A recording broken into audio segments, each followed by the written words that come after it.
नमस्कार, big fight में आपका स्वागत है। लोकसभा चुनाव 2024 को लेकर सभी राजनीतिक दलों के प्रत्याशी नामांकन पर्चा दाखिल कर रहे हैं और कुछ का नामांकन बाकी है।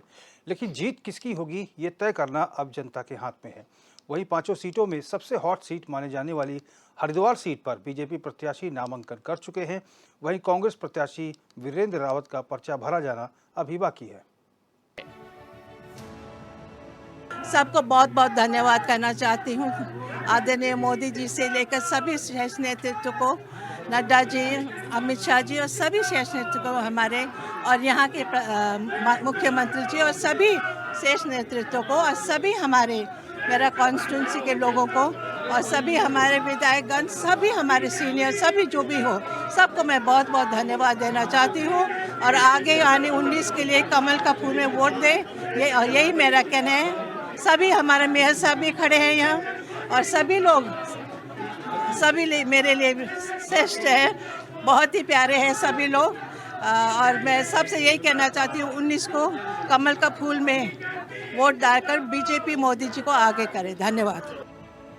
वहीं बात करें गढ़वाल सीट की, तो बीजेपी ने गढ़वाल संसदीय सीट से अनिल बलूनी को कांग्रेस के गणेश गोदियाल की टक्कर में उतारा है।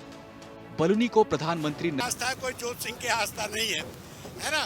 और आज से जो है एक एक दिन में जो है कुछ और जुड़ता जाएगा और परचम बहुत ऊंचा लहराएगा। देखिए, मेन कैंडिडेट के रूप में तो मैं पहली बार आया हूं, ये सही है, लेकिन चुनाव लड़ाने का मुझे बड़ा लंबा अनुभव है। 25 वर्ष से मैं कांग्रेस की सेवा कर रहा हूं, चाहे NSUI के माध्यम से हो, चाहे यूथ कांग्रेस के, और आज मैं वर्तमान में वाइस प्रेसिडेंट कांग्रेस कमेटी हूँ। 2009 में जब मेरे पिताजी वहाँ से सांसद बने तो उनके कंधे से कंधा मिला के मैंने वहाँ के लोगों की सेवा की है, और उनकी छोटी सी छोटी और बड़ी सी बड़ी समस्याओं को हल करने का मैंने प्रयास किया और किया भी है। आज उसी का लाभ मुझे मिल रहा है।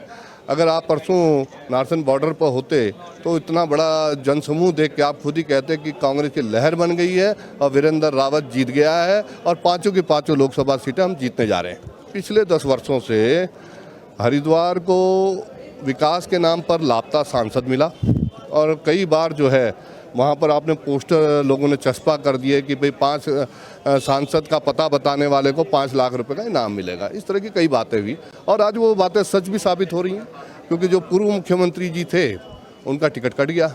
अब दूसरे पूर्व मुख्यमंत्री जी आए हैं, लेकिन उनके पास एक भी उपलब्धि नहीं है हरिद्वार वासियों को बताने की। अब भविष्य की बातें कर रहे हैं, वो तो भविष्य के गर्भ में है, लेकिन कांग्रेस ने वहाँ ठोस काम किया है। मेरे पिताजी के विकास की धरोहर मेरे साथ है, और निश्चित रूप से मैं तो फिलहाल सभी प्रत्याशी, अधिकतर प्रत्याशी नामांकन कर चुके हैं। कुछ एक का नामांकन होना बाकी है, लेकिन फिलहाल 19 अप्रैल का सभी को इंतजार है, और जिसके लिए तमाम राजनीतिक दल तैयारियों में जुटे हुए हैं। हर कोई जीत का दम भर रहा है, अपने अपने तरीके से सियासी समीकरण निकाले जा रहे हैं। राजनीतिक जो जानकार हैं वो भी बता रहे हैं कि क्या नफ़ा नुकसान जो है राजनीतिक दलों को हो सकता है, किसका पलड़ा कितना भारी है। लेकिन जब नतीजे आएंगे तब पता चलेगा कि किसको जनता ने सर आँखों पर बैठाया है। आज के विषय पर, इसी विषय पर हम चर्चा करेंगे। तमाम मेहमान भी हमारे साथ जुड़ गए हैं। भारतीय जनता पार्टी के प्रदेश प्रवक्ता संजीव वर्मा जी हमारे साथ स्टूडियो में जुड़े हुए हैं। इसके साथ ही आशीष सैनी जी वरिष्ठ कांग्रेस नेता हैं, हमारे साथ वर्चुअल रूप से जुड़े हुए हैं। इसके साथ ही हरीश मैकरू जी हैं, वरिष्ठ पत्रकार, हमारे साथ स्टूडियो में जुड़ गए हैं। और इसके साथ ही दीपक रावत, प्रवक्ता उत्तराखंड क्रांति दल के, हमारे साथ स्टूडियो में जुड़ गए हैं। सभी मेहमानों का हम बहुत बहुत स्वागत करते हैं। और सबसे पहले, चूँकि स्टूडियो में सबसे पहले दीपक रावत जी आप पहुँचे, शुरुआत मैं आप ही से करना चाहूँगा। आपका क्या कुछ कहना है क्षेत्रीय दल होने के नाते, या जो तमाम शक्ति प्रदर्शन हुआ, अनिल बलूनी जी का नामांकन हुआ पौड़ी से, माला लक्ष्मी शाह जी का नामांकन हुआ, जोत सिंह गुनसोला जी का नामांकन हुआ, खूब शक्ति प्रदर्शन किया, क्या कुछ सियासी मायने निकाले जाएं? किस रूप में आप देखते हैं इन तमाम चीज़ों को? रोहित जी, आगामी आने वाले 2024 के चुनाव में लोकसभा के उत्तराखंड क्रांति दल ये स्पष्ट कर चुका था कि हम स्थानीय मुद्दों पे ही चुनाव लड़ेंगे, राष्ट्रीय मुद्दों पे नहीं। और स्थानीय मुद्दों को ही हम जनता के बीच लेके जाएंगे, और उनके साथ ही हम लोग एक समर्थन जुटाने की कोशिश करेंगे उन स्थानीय मुद्दों पर जिनकी बहुत ज़्यादा ज़रूरत आज के यहाँ के जनमानस को है, यहाँ के पहाड़ी मानस को है।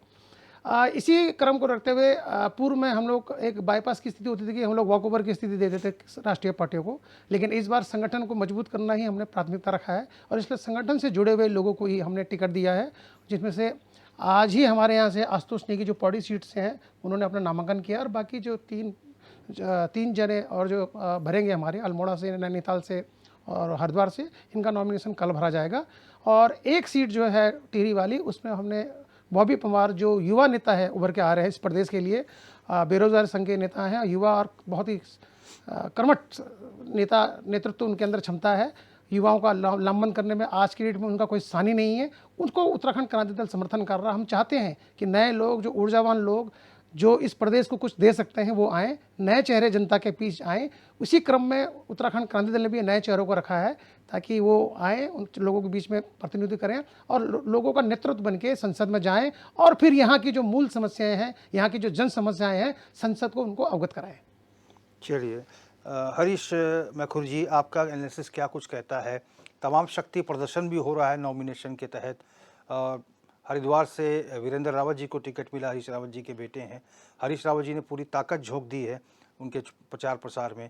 किस रूप में आप तमाम चीज़ों को देख रहे हैं? इस चुनाव प्रचार को किस रूप में आप देख रहे हैं? बहुत लंबा अनुभव है आपका चीज़ों को समझने, क्या कुछ आपका एनालिसिस कहता है? रोहित जी, जो चुनाव होते हैं ना तो किसी पार्टी को उसको हल्के में लेना चाहिए और ना कोई पार्टी उसको हल्के में लेती है। गंभीरता से चुनाव लड़ना चाहिए।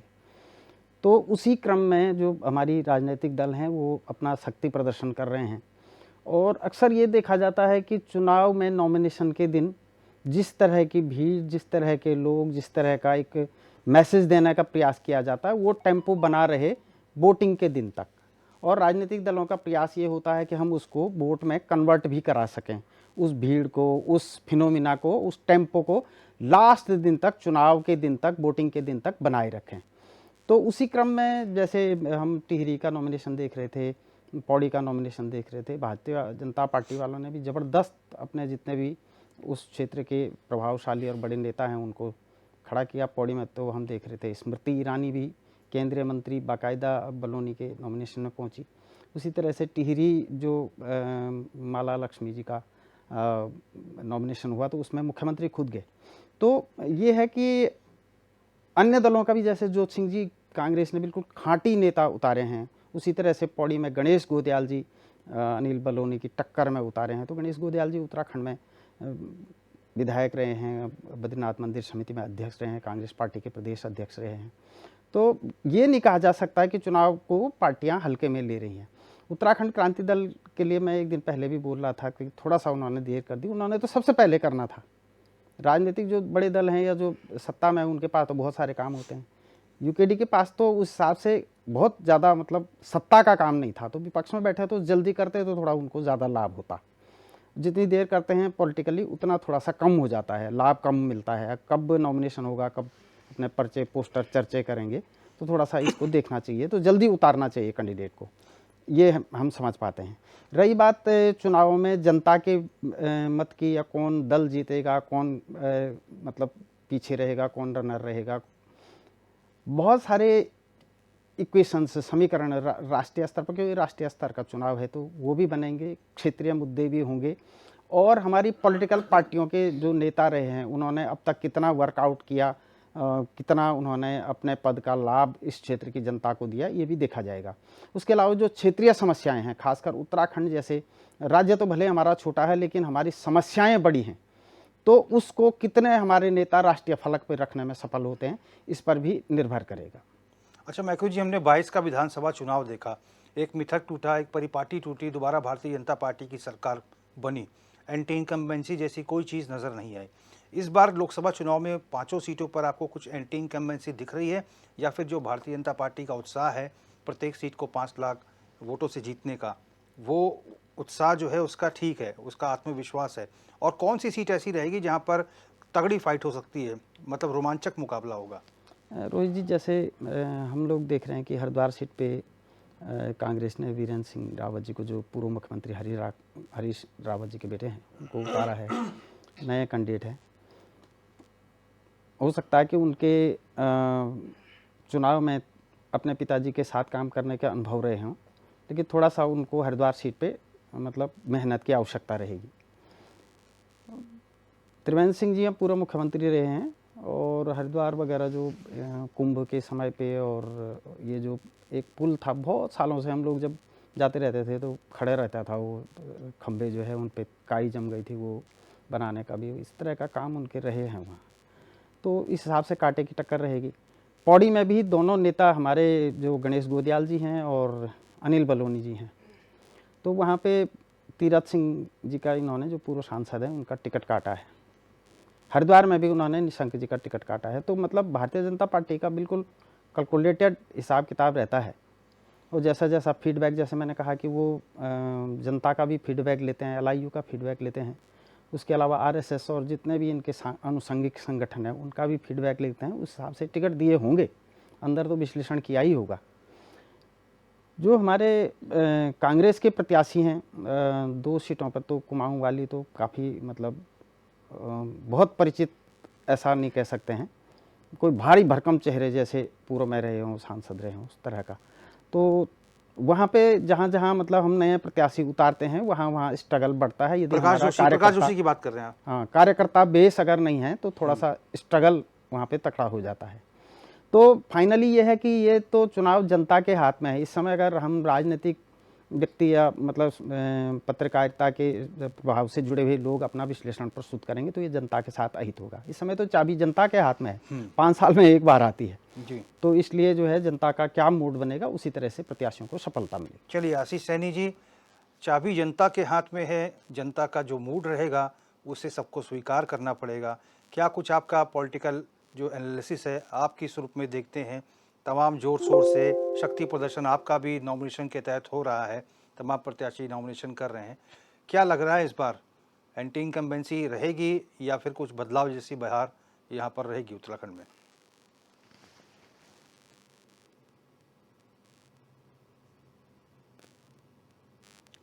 सैनी जी, आप तक आवाज आ रही है? जी सैनी जी, इस बार क्या बदलाव की बहार है? नहीं, निश्चित रूप से बदलाव होना है। हम इसे बाहर नहीं कह सकते। ये जनता ने जो उसका लगातार उत्पीड़न जिस प्रकार देश की सरकार ने झूठ बोलकर किया है और प्रदेश में भी जिस प्रकार से अग्निवीर योजना को इन्होंने अपनी पार्टी में लागू किया है। इन्होंने अग्निवीर ऐसे बनाया कि 4-4 साल, 3 साल, 2 महीने, 3 महीने के लिए मुख्यमंत्री बदले और हमारे 2 सीटों पर तो इन्होंने अग्निवीर सांसद भी बना दिए, जो एक योजना बनते हैं अगली योजना में गायब होते हैं। दूसरा, 5 सीटों पर कांग्रेस पार्टी ने अपने कैडर के उन नेताओं को लाए हैं जिन पर उंगली उठाने के लिए भी लोगों को सोचना पड़ेगा। हम लोग बहुत मजबूती के साथ और अपने उन मुद्दों के साथ है जो जनता के हित से जुड़े हुए हैं। एक भी मुद्दा ऐसा नहीं है जिसमें हमने इनके झूठ को ना पकड़ा हो। इनके लगातार इस सरकार के जो तानाशाही वाला रवैया रहा है, जिस प्रकार इन्होंने छात्रों का उत्पीड़न किया, रोजगार मांगने वालों पर लाठीचार्ज किया, राज्य की महिलाओं को सम्मान देने के बजाय उन्हें अपमानित करने का काम किया, दुराचार करने वाले लोगों को अपनी पार्टी में लाने का काम किया और आज तो कांग्रेस मुक्त भारत का नारा देने वाली भारतीय जनता पार्टी उत्तराखंड राज्य में 80% कांग्रेस युक्त हो चुकी है।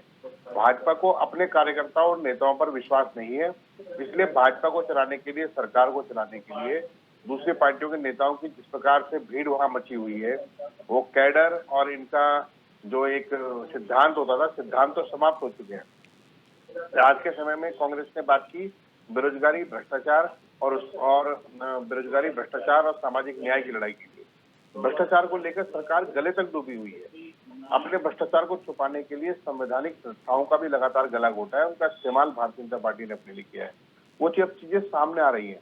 जोशीमठ की जो कंपनी थी जिसने सुरंग खोदने का काम किया और जिनके गलत ड्रिल करने के कारण से जोशीमठ का तबाही के कगार पर खड़ा हो गया है आके, उस कंपनी से भी इन्होंने चंदा लिया है। और ये महिला सुरक्षा और महिला सम्मान की बात करते हैं। तिलाड़ी कांड आज भी 3 रियासत के काले पन्नों में दर्ज है। वो इतिहास का वो काला पन्ना है जिसे उत्तराखंड कभी नहीं भुला सकता। और आज इन्होंने महिला प्रत्याशी के रूप में उसी राजघराने की प्रत्याशी को लिया है। तो 2 समस्याएं भाजपा ने गलत की है। नंबर 1 कि उन्होंने जो परिवारवाद का नारा वो पूरे देश में प्रधानमंत्री देते हैं और आज राजघराने के व्यक्ति को ही ला रहे हैं। और ये इस चीज को लाने में इनका जो नियम और कानून और जो इनके वक्तव्य हैं वो ताक पर रख दिए जाते हैं। दूसरा मुद्दा ये है कि जब आप खिलाड़ी कांड की बात बात पे तो करेंगे बीजेपी भी घेर उसमें रही कांग्रेस को, सैनी जी, कि हरीश रावत जी ने अपने पुत्र को लड़ाया, उनका राजनीतिक जीवन आगे बढ़ा रहे हैं। इस पर तो बीजेपी कटाक्ष कर ही रही है, और आपने नहीं, किसी महिला को टिकट नहीं दिया। मैं आपको ये कह रहा हूँ कि हरीश रावत जी ने जब वीरेंद्र रावत को टिकट दिया है तो वीरेंद्र रावत उस समय कांग्रेस पार्टी के प्रदेश उपाध्यक्ष थे। 2009 में वो खेल प्रकोष्ठ के अध्यक्ष थे। वो दिल्ली यूनिवर्सिटी छात्र संघ के उपाध्यक्ष भी चुने जा चुके हैं। तो वीरेंद्र रावत का जीवन कोई केवल हरीश रावत जी की लीगेसी पर निर्धारित नहीं है, वो उनकी अपनी लीडरशिप पर भी निर्धारित है। आज उनका संपर्क कांग्रेस के हर नेताओं से उतना ही है जितना हरीश रावत जी का संपर्क है, और उसमें बल्कि उन्होंने अपने और प्रयासों से बढ़ोतरी करने का ही काम किया है। अच्छा, महिलाओं की बात आप लोग ने बहुत की कि लड़की लड़ सकती है, लेकिन इस बार महिलाओं को टिकट नहीं दिया, बीजेपी का एलिगेशन है। हाँ, मैं वहीं पे आ रहा हूँ। तुलनात्मक अध्ययन में आपने बात की विजयलक्ष्मी शाह की। विजयलक्ष्मी शाह केवल एक राजघराने की बहू है और कभी भी वो जनता के बीच में उनके हित के लिए लड़ती हुई दिखाई नहीं दी है। और जब हम उन्हें महिला के रूप में देखते हैं तो तिलारी कांड के अपराधी के प्रतिनिधि के रूप में भी देखते हैं। तिलारी कांड में जिस तरह से वनों की रक्षा करने वाले लोगों को अपमानित किया गया, उनके परिवार की महिलाओं को अपमानित किया गया जब वो जेल में अनशन पर थे, तो टिहरी रियासत में तो जुल्म किए थे। उस जुल्म के खिलाफ तो कांग्रेस की लीडरशिप खड़ी थी। इनके जो टिहरी के वर्तमान माननीय विधायक है वो पूर्व कांग्रेस के अध्यक्ष थे। उन्होंने हमेशा टिहरी राजघराने के खिलाफ अपनी बात रखी है। अभी हमारे वहां के प्रत्याशी ज्योति सिंह गुलसोराजा ने भी कहा कि तिलारी कांड तो भुलाया नहीं जा सकता, कभी भी इतिहास के काले पन्नों में दर्ज है। और आज जब वो बीजेपी उस लीगेसी को सामने लाने की कोशिश कर रही है जो किसी भी दृष्टि से संविधान सम्मत नहीं है, यानी कोई राजा यदि वनों को काटने के लिए आज के समय में अगर उसकी कल्पना करते हैं तो कम से कम हजारों मुकदमे दर्ज होते हैं। लेकिन आज हम उसको अगर सोचते हैं तो यदि उन्होंने गिरी राज परिवार ने माफी नहीं मांगी और आज भी नहीं माफी मांगी है तो चुनाव में जनता में इनको क्यों वोट देती है? तो आज तो जनता सवाल करने लगी है। अब तो महिलाएं भी सम्मान की बात करने लगती है, युवा अधिकार की बात कर रहे हैं। महंगाई और बेरोजगारी भ्रष्टाचार से आम आदमी की जेब पर सीधा कुल्हाड़ा चलाया जा रहा है। तो ऐसे समय में भारतीय जनता पार्टी के पास वक्तव्य केवल वही है जो ये तात्कालिक रूप से ढूंढने की कोशिश करते हैं, लेकिन उस सवाल में तो ये खुद फंसते हैं। जवाब इनके पास नहीं है। विकास कार्य क्या किए इनके सांसदों ने? अपनी सांसद निधि तक भी पूरा खर्च नहीं कर पाए, 30% 40% भी खर्च नहीं कर पाए। तो ये विकास की क्या बात लेकर जाएंगे, किस मॉडल को लेकर जाएंगे? इनके द्वारा गोद लिए गए गाँव आज अनाथ हो चुके हैं। भाजपा ने जिन अपने सांसदों को निर्देश दिया कि वो हर साल नए गांव गोद लेंगे, आज वो सभी गांव अनाथ घोषित हो गए हैं। तो आज भाजपा और दूसरा कांग्रेस के पक्ष में अंडर करंट है। कांग्रेस के पक्ष में केवल पार्टी ने जब इंडिया गठबंधन में बात रखी तो हमारी यही कोशिश थी कि एक के सामने एक लड़े और बाकी जो वोट है वो बिखराव होने के बजाय वो एकजुट होकर तानाशाही ताकतों के खिलाफ हो। तो हम उस मुद्दे पर साथ हैं और हम उस मुद्दे पर खड़े रहेंगे। ठीक है।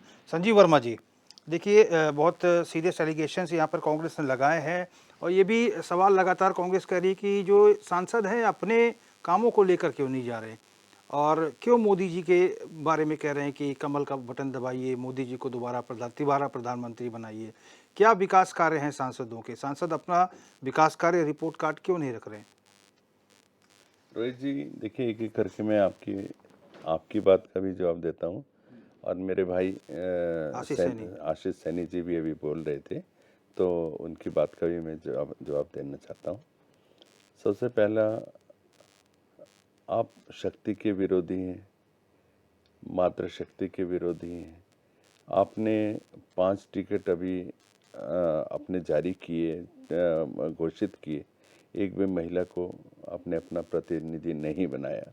लड़की हूँ, लड़ सकती हूँ 40% का जो आप लोगों ने विधानसभा में भी नारा दिया था। और आप यदि यहाँ की 70 सीटों की बात करें तो 7 चौक 28, यानी कि आपको 28 सीटों पर महिला प्रत्याशी लड़ाने चाहिए थे। आपने उस समय भी 28 सीटों के एवज में आपने 4 सीटों पर मातृशक्ति को टिकट दिया। उसमें भी एक टिकट श्री हरीश रावत जी ने मातृशक्ति का काट कर उसके ऊपर वो स्वयं लड़े। तो ये आदर है, ये भाव है आपके अंदर मातृशक्ति के प्रति, ये सम्मान है आपका मातृशक्ति के प्रति। राहुल गांधी जी कहते हैं जय श्री राम बोलो और भूखे मरो, तो राम के ऊपर आपका आपके मन में जो आदर है, जो भाव है, जो राम के अस्तित्व पर लगातार आप लोग सवाल उठाते रहे हैं, तो ये आपका भाव है। आप जो सनातन विरोधी की भूमिका में सदा से रहते हैं। आपके सहयोगी स्टालिन परिवार जो सनातन धर्म को, हिंदू धर्म को मच्छर, मलेरिया, डेंगू और कोरोना से तुलना करता है, आपके मुंह से उसके विरोध में एक शब्द भी निकलता नहीं, यानी कि आप उसका खुला समर्थन करते हैं। ये तो बात रही। अब इसके अलावा आपने अभी बोला कि आपने विकास के नाम पर कुछ किया नहीं। श्रीमान जी, हमको भी, हमारी यहाँ डबल इंजन की सरकार चल रही है, आपकी भी यहाँ पर डबल इंजन की सरकार चली, तो आप तुलनात्मक विश्लेषण कर लीजिए। हमारी जो डबल इंजन की सरकार चल रही है, आज 2 लाख करोड़ से अधिक की जो इंफ्रास्ट्रक्चर की योजनाएं, परियोजनाएं किसी छुपी हुई नहीं है। उसके लिए कोई चश्मा पहनने की भी आवश्यकता नहीं, खुली आंखों, नंगी आंखों से आप विकास को देख सकते हैं। चाहे ऑल वेदर रोड की बात करें, चाहे पहाड़ों पर रेल चढ़ाने की बात करें, चाहे नए नए रेल रूट्स की बात करें, चाहे हमारे एयरपोर्ट, उसको इंटरनेशनल एयरपोर्ट के हम रूप में हम उसको उसका उच्चीकरण हम लोग कर रहे हैं। कनेक्टिविटी की बात करें, चाहे आप मोहुंड जैसी जगह को आप देखिएगा, हम आप सब यहीं देहरादून में रहते हैं, और देहरादून क्योंकि राजनीति है, राजधानी है, दिल्ली से और तमाम अन्य प्रदेशों से लोग आते हैं।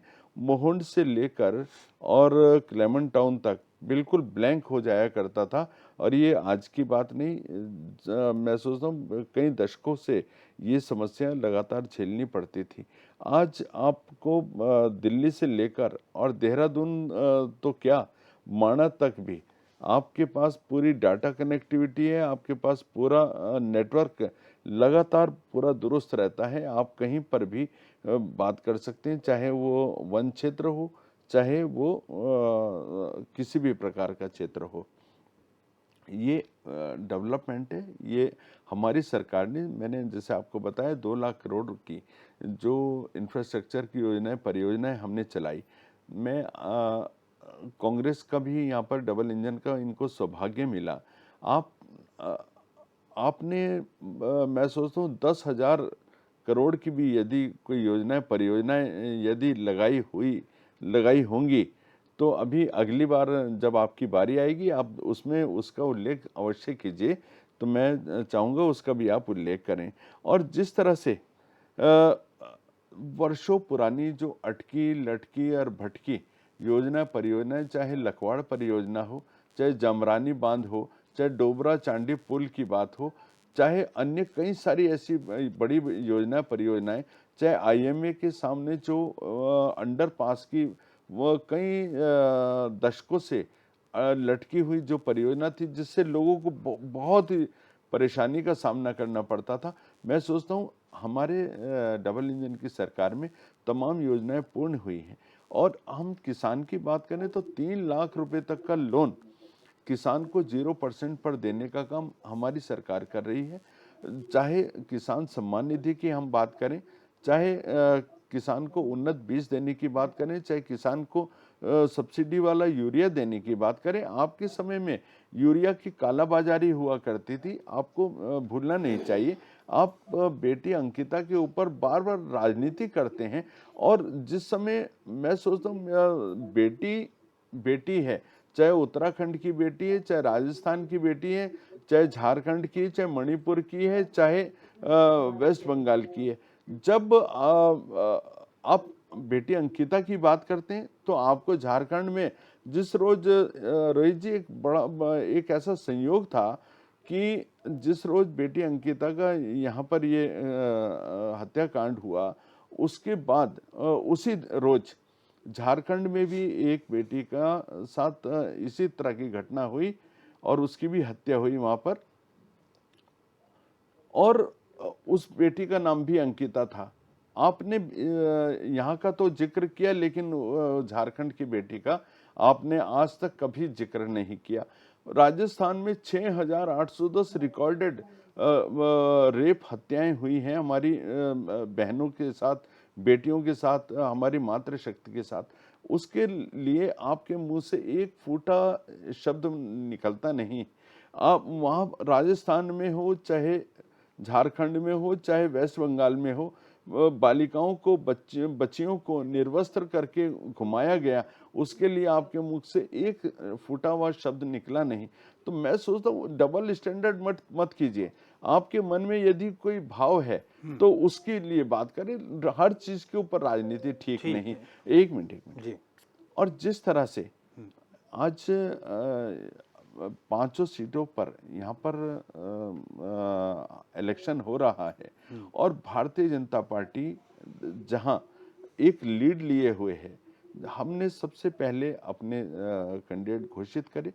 पूरे प्रदेश की जनता भारतीय जनता पार्टी के कमल को और भी अधिक रोशनी के साथ और भी चकाचौंध के साथ खिलाने जा रही है। जिस तरह से भारतीय जनता पार्टी ने एक लक्ष्य रखा है, हमने प्रत्येक लोकसभा सीट को 5 लाख के बड़े अंतर के साथ जीतना है और हमने जो काम किया उस काम की बदौलत हम विकास के रोड मैप को लेकर, विकास के मुद्दे को लेकर जनता के बीच में जा रहे हैं। जनता का हमको लगातार आशीर्वाद मिल रहा है, किंतु कांग्रेस पार्टी इन्होंने कभी कुछ किया नहीं। जब इनसे पूछा जाता है कि आपका भविष्य में क्या रोड मैप रहने वाला है, तो ये ब्लैंक हो जाते हैं। इनका एक ही लक्ष्य है, इनका एक ही लक्ष्य है कि हमने मोदी को हटाना है। और जब ये बोलते हैं मोदी को हटाना है तो जितना आज तक कटे हुए हैं उससे कहीं ज्यादा और जनता से कट जाते हैं, क्योंकि जब जब इन्होंने बोला कि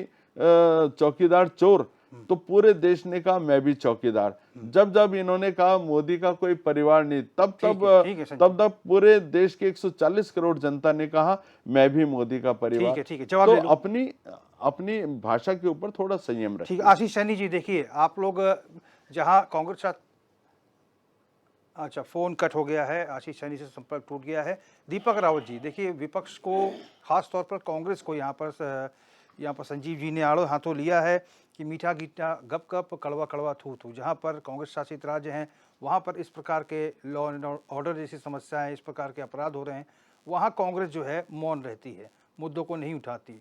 लेकिन इसके साथ ही डबल स्टैंडर्ड होकर यहाँ पर उत्तराखंड के मुद्दों को उठाती है और जहाँ इसके अन्य राज्यों में घटनाएं हो रही हैं वहाँ का उल्लेख नहीं होता। किस रूप में देखेंगे? देखिए, ये निर्णय तो राष्ट्रीय पार्टी को लेना होता है कि वो राष्ट्र में किस प्रदेश की किस समस्या को किस लेवल तक उठाना चाहते हैं और उसमें चर्चा करवाना चाहते हैं, चर्चा नहीं करना चाहते हैं। अब जो अंकिता भंडारी का केस है, अंकिता भंडारी का केस आज ही हम पत्रकारों के, आज संजीव वर्मा जी से सुना है कि कोई झारखंड में भी इस तरह का केस हुआ। इससे पहले डिबेटों में कभी ये चर्चा विषय आया ही नहीं। एक मिनट, हाँ बोल लीजिए। ये बात मैं इसलिए बोल रहा हूँ क्योंकि जिस रोज यहाँ पे बेटी अंकिता का ये हुआ था, तो उस सेम डे, उस रोज मैं एक डिबेट में बैठा था, वो नेशनल डिबेट थी, और इस करके मेरे को मालूम पड़ा। नहीं, विषय क्या है कि चाहे अंकिता यहाँ की हो या झारखंड की हो, क्या उसे न्याय मिला? विषय यह है कि क्या यहाँ की अंकिता को न्याय मिला, झारखंड की अंकिता को न्याय मिला? क्यों वो न्याय के लिए तरस रहे हैं? क्यों उनके माँ बाप, यहाँ की अंकिता के माँ बापों को धरना प्रदर्शन करना पड़ रहा है? हम कह रहे हैं आप जांच कराइए। उनकी माताजी एक नाम बता रही हैं भारतीय जनता पार्टी के नेता का कि आप इस नाम पे चर्चा करिए, जांच करिए। उल्टा जांच एजेंसी बोल रही है कि आप सबूत लाइए। अब आप मुझे बताइए, सबूत लाने का काम किसका है? सबूत लाने का काम तो सरकार का है, जांच एजेंसी का ना। किस तरीके से इसको भटकाया जाता है, अंकिता भंडारी वाले केस को किस तरीके से उसको लटकाया जा रहा है, किस तरीके से सफेद पोस्ट जो नेता हैं उनको बचाया जा रहा है, ये किसी से छुपा नहीं इस प्रदेश में। नहीं, अंकिता वाला मसला जो है बहुत गरमाया हुआ है, इस समय भी बहुत गरमाया हुआ है। पौड़ी पे ये क्या असर डालेगा? बिल्कुल डालेगा, बिल्कुल डालेगा। आपको देखिएगा 19 तारीख को जब वोट पड़ेंगे तो आपको इसका जो असर है वो जरूर दिखेगा।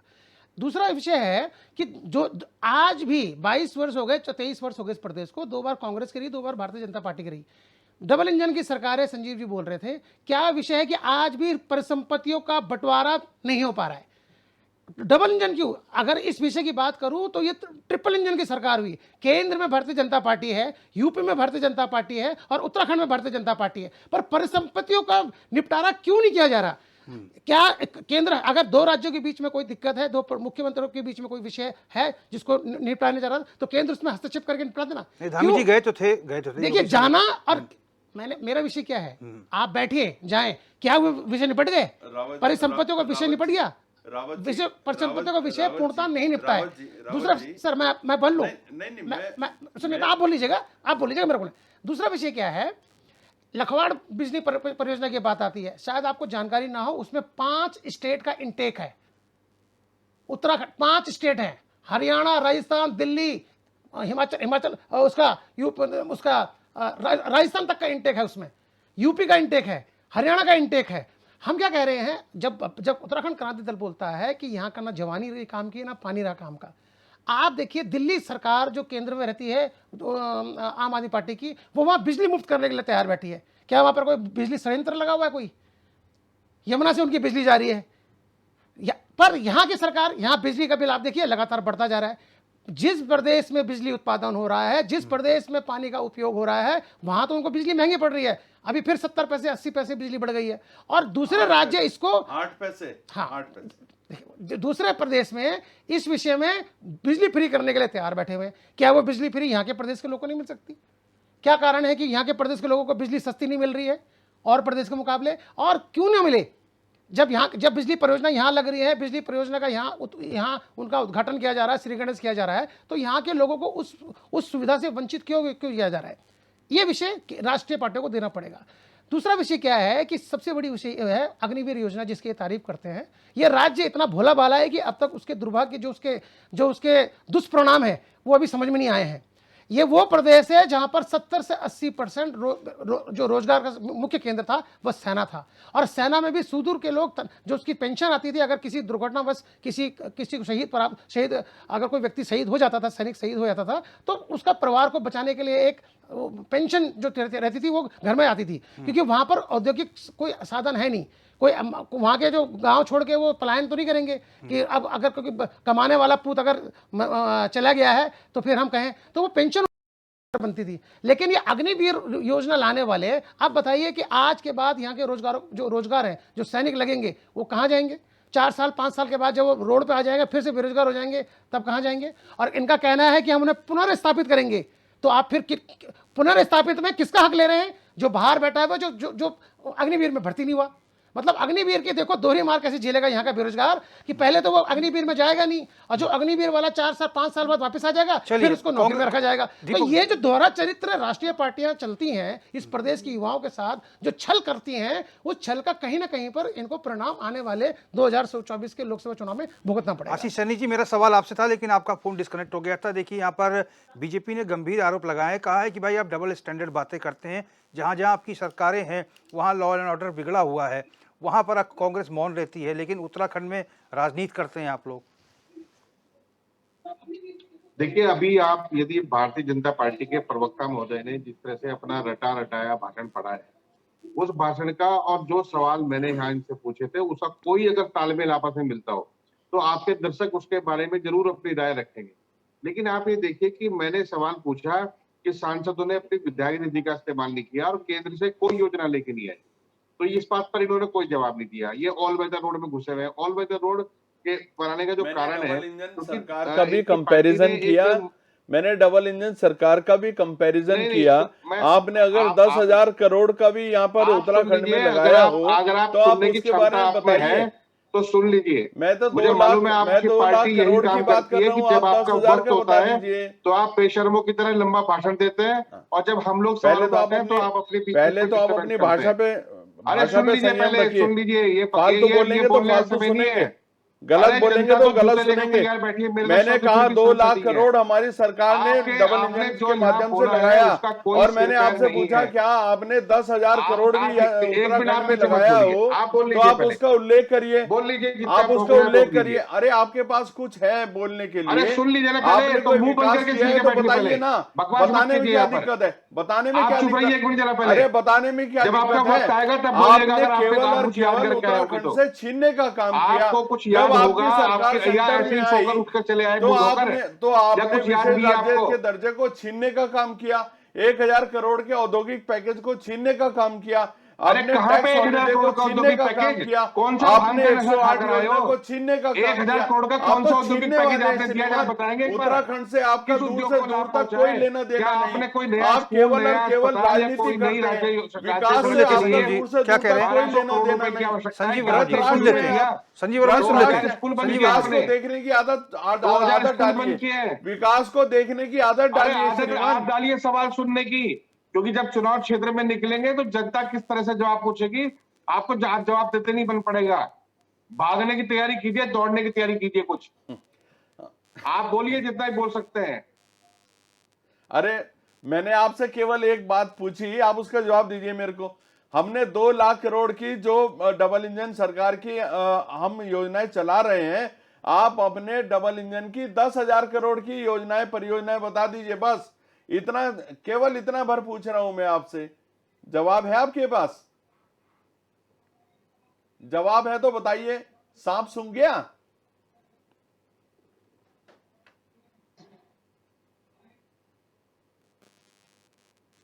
आशीष सैनी जी, आप सुन पा रहे हैं?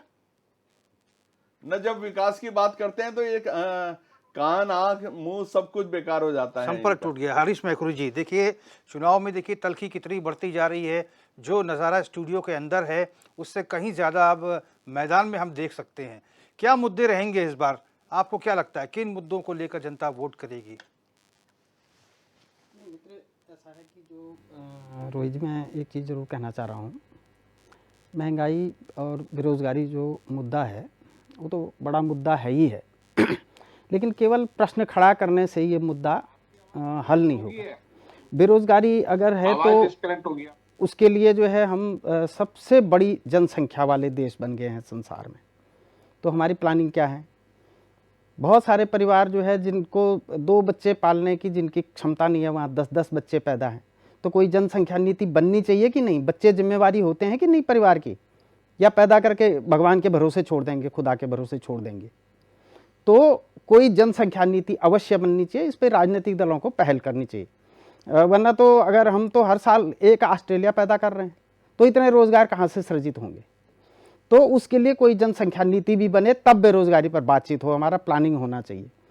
और रोजगार की जहाँ तक बात है तो कुछ योजनाएं जैसे स्टार्टअप है वगैरह कुछ, और ये यहाँ उत्तराखंड में देखे तो होम स्टे वगैरह जो पर्यटन से जुड़ा हुआ है। दीदी चल रहा है। हाँ, एक लखपति दीदी चल रहा है। कुछ महिलाओं के, एक मैं वो देखता रहा विश्वकर्मा योजना देख रहा था, कुछ इस तरह का आया है इनका। लेकिन एक समग्रता में कोई योजना पॉलिटिकल पार्टियों को अवश्य लानी पड़ेगी, ताकि लोगों को अगर सरकारी रोजगार ना मिले, प्राइवेट में रोजगार ना मिले, तो कम से कम अपना तो कर सकें। तो इस तरह का स्टार्टअप जैसी या मतलब उत्तराखंड में होम स्टे जैसी या लखपति दीदी जैसी या विश्वकर्मा जैसी कोई और योजना भी अवश्य आनी चाहिए, जिसमें आम रेडी ठेली वाले ये बेरोजगार लोग जुड़ें। लेकिन उससे पहले बेरोजगारी नियंत्रण के लिए जनसंख्या नियंत्रण भी आवश्यक है। आप जो है बहुत सारी जनसंख्या पैदा कर देंगे तो हमारे प्राकृतिक संसाधनों पर दबाव बनेगा, हमारे देश पर दबाव बनेगा, कृषि भूमि पर दबाव बनेगा। हमारी कृषि भूमि सिकुड़ रही है और बहुत सारी भूमि जो है यूरिया वगैरह खाद डालने से बंजर हो रही है। अब गायें हमारी कटने को चले जा रही हैं, तो गायों का संरक्षण है। खासकर उत्तराखंड में मैं देख रहा हूँ बद्री गाय के जीवन पर संकट है। वो दूध कम देती है, उसकी प्रोडक्टिविटी कम है, लेकिन वो कम दूध उसका अमृत तुल्य होता था। 1 किलो दूध से पूरी फैमिली पलती थी। आज वो कसाईयों को काटने को दे रहे हैं क्योंकि नॉन प्रोडक्टिव हो गई है वो गाय। तो उसके संरक्षण की दिशा में कोई योजना बननी चाहिए। हम तो कह रहे हैं जैसे उत्तर प्रदेश में योगी जी प्रति गाय पालने पे 1000 रुपये दे रहे हैं, तो उत्तराखंड में क्यों नहीं दे सकते? एक हमारे भाई ने, यूकेडी के मित्र ने बिजली निःशुल्क देने का मुद्दा उठाया। मैं उनकी बात का समर्थन करता हूँ। उत्तराखंड सबसे ज़्यादा बिजली बनाने वाला प्रदेश है और यहाँ की जो बिजली की प्रोडक्शन कॉस्ट है वो थर्मल से कम आती है, कोयले से बनने वाली बिजली से कम आती है। तो फिर उत्तराखंड को क्यों नहीं मिल रहे? हमारे जब डैम बने थे तो उसमें ये बना था कि 10% टिहरी डैम में बना है मैखुरी जी की भागीरथी नदी विकास प्राधिकरण एक्ट बना हुआ है जी, जिसकी धारा 12 में लिखा है कि इसमें जितना उत्पादन होगा उसका 12% क्षेत्र के विकास के लिए खर्च होगा। नहीं, वो तो ठीक है रोहित जी, लेकिन मैं ये कह रहा हूँ परियोजना पे है वो निःशुल्क बिजली की भी बात हो रही थी कि उत्तराखंड में जितनी बिजली बन रही है उसका 10% बिजली प्रोडक्ट जो करने वाली कंपनियां हैं वो उत्तराखंड को निःशुल्क देंगी। और अगर सारे जितने हमारे डैम है, चाहे कालागढ़ का है, चाहे टिहरी का है, चाहे श्रीनगर का है, चाहे ये लखवाड़ परियोजना है ये बन रही है, या हमारा काला रामनगर का डैम, तो अगर उनसे हमें 10% बिजली मिल जाए ना फ्री, तो राज्य की उतनी ही खपत है। बाकी तो हम मेरठ ग्रिड को दे रहे हैं बिजली, बहुत बिजली दे रहे हैं, तो कमाई भी होगी और उत्तराखंड के लोगों का काम भी चलेगा। लेकिन इसके लिए भी एक कोई नीति बने और सरकार इस पर पहल करे। ठीक। सैनी जी एक बार दोबारा जुड़ गए हैं हमारे साथ, आशीष सैनी जी। देखिए आशीष सैनी जी, हम आपसे सवाल पूछे थे, आपका फ़ोन डिस्कनेक्ट हो गया था, और संजीव वर्मा जी ने सवाल पूछा था कि आपने अपने शासनकाल में कितना निवेश किया। देखिए, इनके जो सवाल है, क्योंकि दरअसल इनको अगर मैं खाली योजनाएं बतानी शुरू करूंगा तो इनको शायद याद भी नहीं होगा, इनके सिलेबस से बाहर होगा। जिस योजना का भी अपने कंधे पर रखकर श्रेय ले रहे हैं कि ऋषिकेश कर्णप्रयाग रेलवे लाइन का, वो कांग्रेस सरकार की देन है। जिन हाईवे को चौड़ीकरण पर ये जबरदस्ती मतलब हजारों करोड़ रुपए खर्च करके ऑल वेदर रोड बना रहे हैं, उसके सामाजिक दुष्प्रभाव पर बात तो इनसे क्या करेंगे, लेकिन ये बताएंगे कि वो सड़कें किसके जमाने में बनी है। जिन 2000 स्कूलों को इन्होंने बंद किया है, आप इनसे ये केवल ये पूछिए कि एक कोई नया अस्पताल, कोई नई जिनके डबल इंजन ने कोई नया स्कूल खोला हो, नया अस्पताल बनाया हो, नया कोई हायर एजुकेशन का शिक्षण संस्थान बनाया हो, या कुछ तो बनाया होगा। ये हर चीज पर भारतीय जनता पार्टी बने हैं जिन्होंने अपना काम करना चालू कर दिया है। ये मैं सरकारी मेडिकल कॉलेज की बात कर रहा हूँ, प्राइवेट की बात नहीं कर रहा हूँ। सरकारी मेडिकल 5 मेडिकल कॉलेज बने हैं, आपको जानकारी होनी चाहिए। और नई यूनिवर्सिटीज बनी है, नई यूनिवर्सिटीज बनी है, स्टेडियम बने हैं, जानकारी तो हो आपको। बोल लीजिए। नहीं, इन्हें तमीज सिखाइए पहले, ये नुक्कड़ सवारी चल रही है इनकी।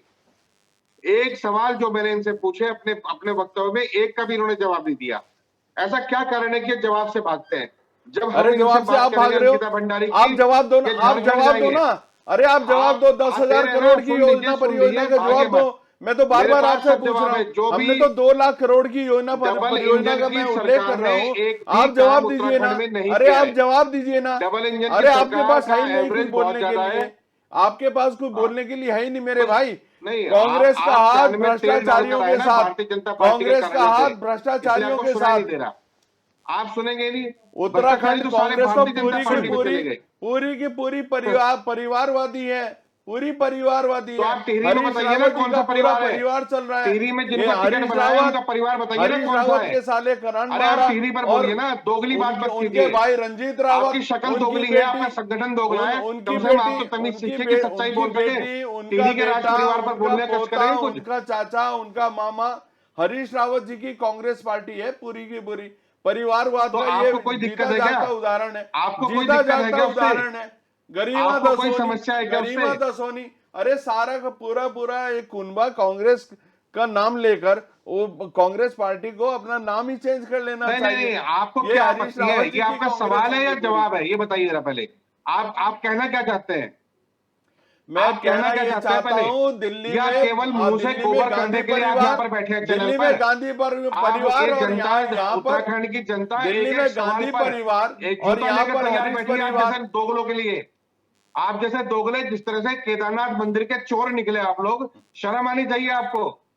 अंकिता भंडारी की लाश में बैठकर केदारनाथ मंदिर का सोना चुराया आपने। आप लोग करते हैं, चलिए फाइनल कमेंट लेते हैं। आप लोग करते हैं, हमने 24 घंटे के अंदर की चोर मान 24 चलिए फाइनल कमेंट लेता हूँ। अंकिता के जो आरोपी थे उनको जेल पहुंचाने का काम किया। एक आपको दे रहा हूँ, एक मिनट समय हो रहा है। केवल राजनीति संजीव जी, नहीं, इनको चुप कराइए पहले। चलिए आपका फाइनल कमेंट क्या है? सैनी जी आपका फाइनल कमेंट में ध्यान रखूंगा कि आपके चैनल पर बार बार मेरी आवाज को कम करने के लिए इनको बोलने के लिए छोड़ा गया। ये दोगले हैं आरएसएस के लोग, इसलिए जब ये बोलते हैं तो कहते हैं जब हम बोलेंगे तो आपका नंबर आएगा तब बोलना, और जब मैंने अपना जवाब दिया तो ये इस तरह की हरकत करने लगे। ये इनकी हरकत इतनी नहीं, संजीव जी बोलने दीजिए। आज आपके चैनल पर 4 बार पूछा, 10,000 करोड़ की योजना बताइए, आपने जवाब दिया क्या? अरे जवाब दीजिए ना। कर्णप्रयाग रेलवे कार्यक्रम का समापन का समय हो गया संजीव जी। आशीष जी 1 मिनट आपके पास, 1 मिनट आप नॉन स्टॉप बोलिए। संजीव जी प्लीज रिक्वेस्ट है। मैं 1 मिनट में केवल एक बात कह रहा हूँ, नॉन स्टॉप नहीं, मैं 40 ही सेकंड लूंगा। नंबर 1, उत्तराखंड की जनता बेरोजगारों को देकर दुखी है, महंगाई बढ़ती जा रही है। भले ही पर कैपिटा इनकम में राज्य तो टॉप 10 में हो, लेकिन इसमें भाजपा का कोई योगदान नहीं है। भाजपा को ध्यान रखना चाहिए कि उत्तराखंड सेना के जवानों का राज्य है, और सेना के जवानों के साथ अग्निवीर जैसा मजाक आपने किया है।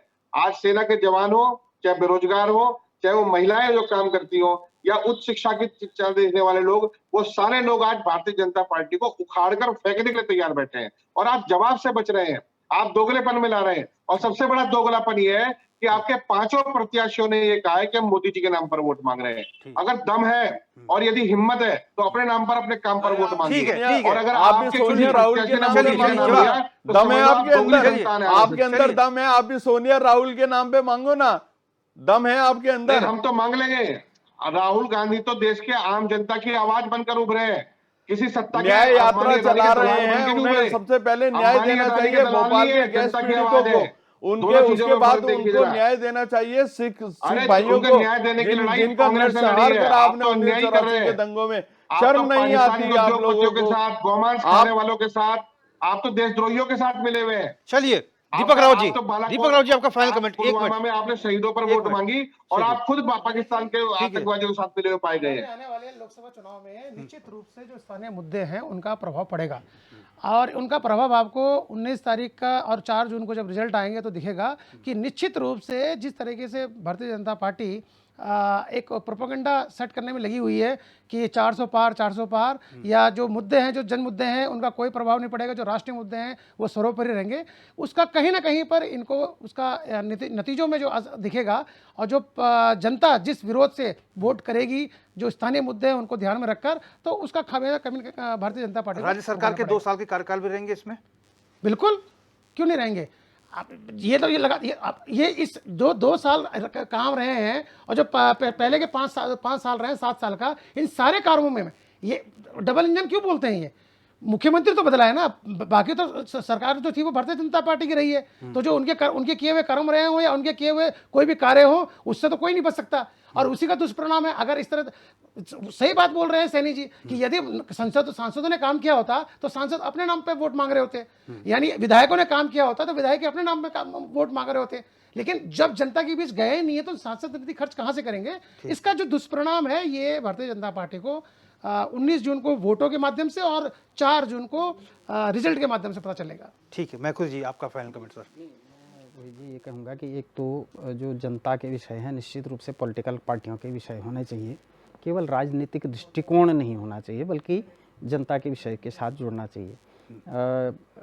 हम देख रहे हैं एक बिटिया का मामला काफ़ी हमारा उठ रहा है, उठना चाहिए। अगर कोई बेटी मरी है तो उसके साथ न्याय होना चाहिए, उसके परिवार के साथ न्याय होना चाहिए। अंकिता भंडारी का खासकर नाम लेना चाहिए। लेकिन उत्तराखंड में केवल देहरादून शहर में 20 बेटियां पिछले 2 साल से गायब हैं, उनमें से लव जिहाद के शिकार भी हैं। उत्तराखंड की 109 बेटियां, सरकारी आंकड़ा है ये, पिछले सारे उत्तराखंड में देखें तो 109 बेटियों का सरकारी आंकड़ा है।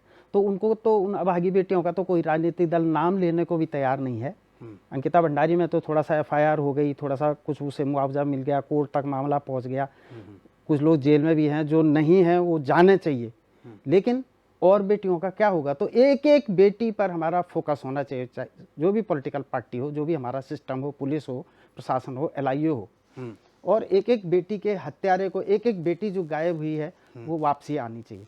उसके अलावा जो बेरोजगारी का मुद्दा है उत्तराखंड के लिए बड़ा मुद्दा है। हमारे दोनों दलों के प्रतिनिधि यहाँ बैठे हैं। UKD भी कुछ समय तक सत्ता में रही, भारतीय जनता पार्टी के साथ भी रही, कांग्रेस के साथ भी रही जी। लेकिन पहाड़ नहीं चढ़ पाई दोनों पार्टियां। आज भी पूरे 8 जिलों में एक उद्योग नहीं है। तो उस दिशा में अब तो हम लोग कुछ नए उद्योग भी कर सकते हैं। हम तो IT सेक्टर में बहुत आगे हैं। तो हम बेंगलोर जैसा हब कहीं गैरसैंण में बना दें, श्रीनगर बना दें, टिहरी बना दें, पौड़ी बना दें, अल्मोड़ा बना दो, लेकिन बनाना चाहिए, मतलब रोजगार की दिशा में काम होना चाहिए। बिल्कुल बिल्कुल। तमाम मेहमानों का हम शुक्रिया अदा करेंगे, संजीव वर्मा जी, आशीष सैनी जी, हरीश मैखवी जी और दीपक राव जी। आपने अपना बहुमूल्य समय हमें दिया, आप सभी का बहुत बहुत धन्यवाद। और फिलहाल लगातार चुनावी शंखनाद उसका बिगुल बज चुका है। बहुत सारे मुद्दे हैं जिनको लेकर राजनीतिक दल फील्ड में जाएंगे, जनता से आशीर्वाद मांग रहे हैं। बीजेपी जहां विकास के एजेंडे को आगे बढ़ाने की बात कर रही है, केंद्र और राज्य सरकार की उपलब्धियों को जनता के बीच लेके जाने की बात कर रही है, वहीं विपक्षी पार्टियां जो हैं क्षेत्रीय मुद्दों और तमाम जो ज्वलंत समस्याएं हैं उनको आगे करके जा रही है। देखते हैं आने वाले समय में सत्ता का जो ऊंट है वो किस करोड़ बैठता है।